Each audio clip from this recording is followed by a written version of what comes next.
Hey, my name's Caitlin, and I chose film in the 1970s.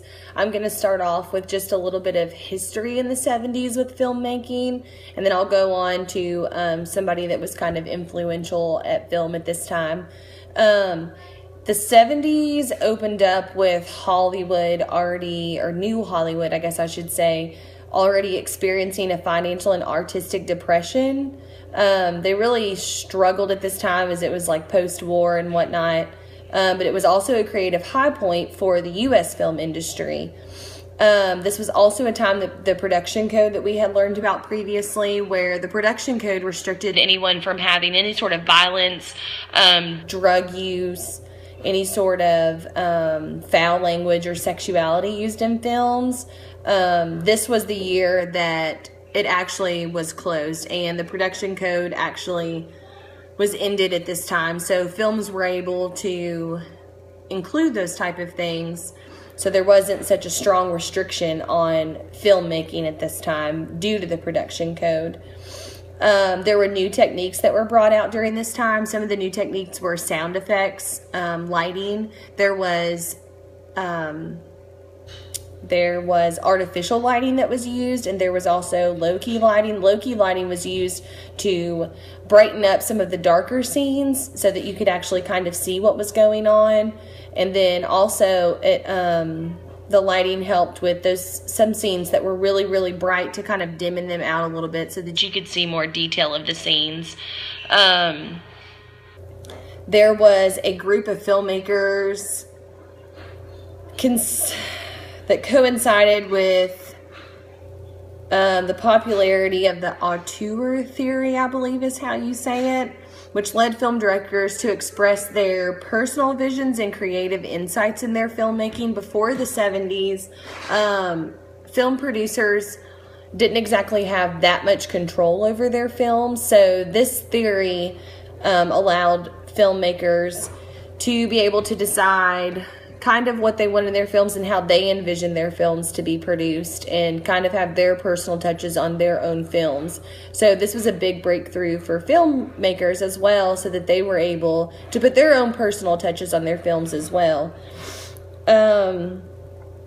There was an increase in martial arts films during this time for Bruce Lee. He introduced Chinese martial arts, which kind of blew up with, I think everybody knows Bruce Lee with Karate Kid and everything else.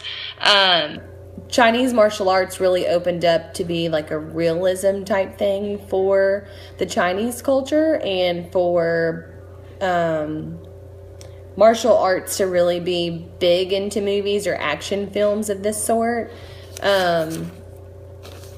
There was a big search for that blockbuster movie, the one that was just going to blow everybody out of the water. Studios would invest really heavily on a handful of films, hoping that maybe one or two of them would break out and bring in a ton of revenue. MGM actually sold a bunch of their assets, basically just abandoning the filmmaking industry altogether. They started to invest more in casinos and hotels instead of more of the film industry business, and MGM was a pretty big film industry in the start. Two of the most influential films during this time was Jaws in 1975, which was directed by Steven Spielberg, and there was also Star Wars in 1977 by George Lucas.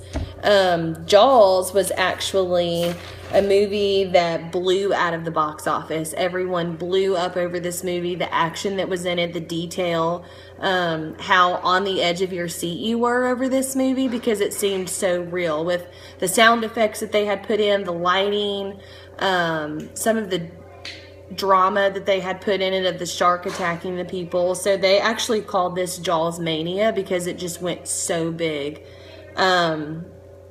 It blew out of box offices, and it actually really spun off Steven Spielberg's career. Steven Spielberg was actually one of the founding pioneers of the New Hollywood era. He was considered one of the most influential film personalities in the film history. He received an American Film Institute Achievement Award, and he was actually a co-founder of DreamWorks as well. He was named Best Director of the 20th Century.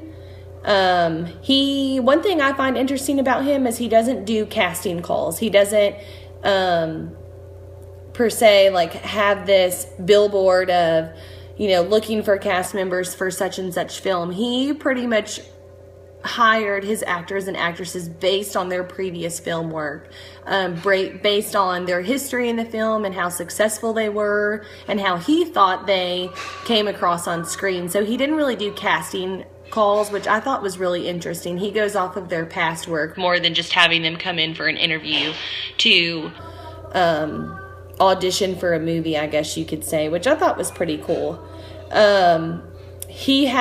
Spielberg actually had footage from his movie Duel in 1971 used as a stock footage in The Incredible Hulk in 1978. Spielberg was not a fan of this because he did not think that it was fair that his video footage was being used for another film that he was not involved in. Come to find out, both Duel and The Incredible Hulk were both owned by Universal Studios, so there was really nothing that Spielberg could do. So he then in return rewrote his contract so that he could prevent this from happening again, because he didn't think that it was fair that his stock footage from a movie that he had been a part of be used for another movie that he wasn't a part of. But it turns out that when Universal owned both of them, there was really nothing he could do about it. So he just rewrote his contract so that he could protect himself from that happening again. So that is about all I have on the 1970s. Another cool fact about Steven Spielberg is whenever he was named Best Director in the 20th century, he actually beat out Alfred Hitchcock, who we had learned about, and Stanley Kubrick. So I thought that was pretty cool because we've heard a lot about Alfred Hitchcock in film class. So I thought that was pretty neat that Steven Spielberg had beat him out.